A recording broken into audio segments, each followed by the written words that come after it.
Okay, we're both feet into this now. We are concerned about the main question of organic chemistry, which is what are the electrons going to do? And the way that we discuss that, or the way that we appreciate that, is we consider shape or geometry, and we consider polarity or where the electrons are, electron densities. Okay, so we need to go back to something we learned in Chem 1, which is called resonance. Some courses teach it in Chem 2. And so we're going to look at resonance a little more carefully and see how this is going to help us predict where the electrons are. Okay, so let's come over here and let's point out that pi bonds and formal charges are oftentimes not the whole story when we draw it with a bond line structure. All right, so let's use the allylic carbocation as an example. Do you see that we have, let me get my marker here, let me go with, let's go with blue. And let's say that we want to look at this, okay? So what is the hybridization of this carbon right here? It's got, let's see, we've got two bonds shown, and so we must have two hydrogens, right? And so it's got 3 electron groups around it, and so it looks like it's sp2 hybridized, right? This carbon has got 2 bonds shown, must have another hydrogen over here, so it's got 3 electron groups, so it's also sp2. This carbon has 2 hydrogens coming off of it because it's got a formal charge of +1. It must also be sp2. And so guess what? All 3 of these have an unhybridized p orbital available to them, right? Because 2 of the p's got mixed in to hybridize, right? So they all 3 have an unhybridized p orbital. And so you know what happens? They mix. Exactly. All of the carbons have unhybridized p orbitals, then all 3 of them overlap side by side, all right? And so consequently, the orbital that we sort of imply, let me go back a slide, we sort of imply that those electrons are there in a pi bond, that molecular bond, or that molecular orbital being a pi orbital, right? That orbital is actually spread over all 3 of these, okay? So it turns out the electrons are not, it's not fair to say that the electrons are only here.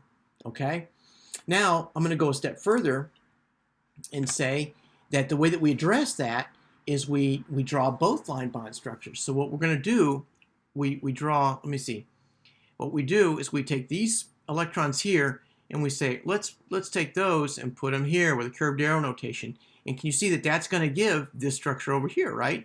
Because we're left now with these, if these pi bonds go away, we're left with a positive charge over here. And so it turns out we actually sort of have 2 resonance structures, 2 different resonance structures. However, when we analyze this, sorry for the background noise, when we analyze this, we find that we actually have only one kind of bond. Let me say that again. If we were to measure this with IR spectroscopy, pardon me the phone here, if we have, sorry about the phone, I don't know how to turn this thing off. Okay. So if we measure this with some kind of spectroscopy where we can measure the length of that bond, we find we do not have any single carbon-carbon bonds in here. And we do not have any double carbon-carbon bonds. All of the bonds in here are actually a 1.5 bond. Both of them. Okay? That's, I know, very weird. Okay? So it's important to appreciate that the resonance arrow and the brackets indicate that this structure is describing one compound. It turns out that the real compound is really that. Okay? Now, so right, you got that. The resonance structure is not switching back and forth. Now, look at this. It turns out that it's oftentimes good to show the resonance structures because instead of drawing it like this, because it's easier to count electrons. Or I should say we can get much more precise when we're counting electrons if we draw the resonance contributors, right? So I'm going to encourage you to draw it like this, even though I'm going to wink at you and say, aha, we're really drawing that. All right? I can understand. I've been down this path many times with many students, and I can appreciate that you may not yet get why that's worth it, or why is it worth all the trouble.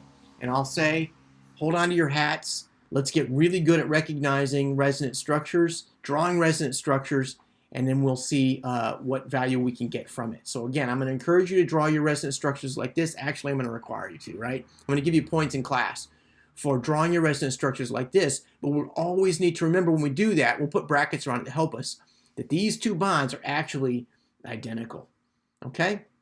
So finally, it turns out that delocalized electrons are more spread out, and therefore, since they're more spread out, they lower the energy, and the molecule that exhibits resonance is more stabilized, okay? So sometimes we're going to be looking at a reaction, we're going to say, well, which direction does this reaction want to go? Are things, which is more stable, which is lower energy? And if you can draw a structure that has resonance structures available to it, then that's a good thing. It lowers the energy, and it's going to stabilize it, okay? And also, the electrons are destabilized because they're more spread out, but also the charge is destabilized. So if you have a charge that gets spread out over multiple atoms, that's another reason why we get an energy benefit from resonance. Okay, we're going to practice resonance a great deal, but for now, let's leave that as our introduction.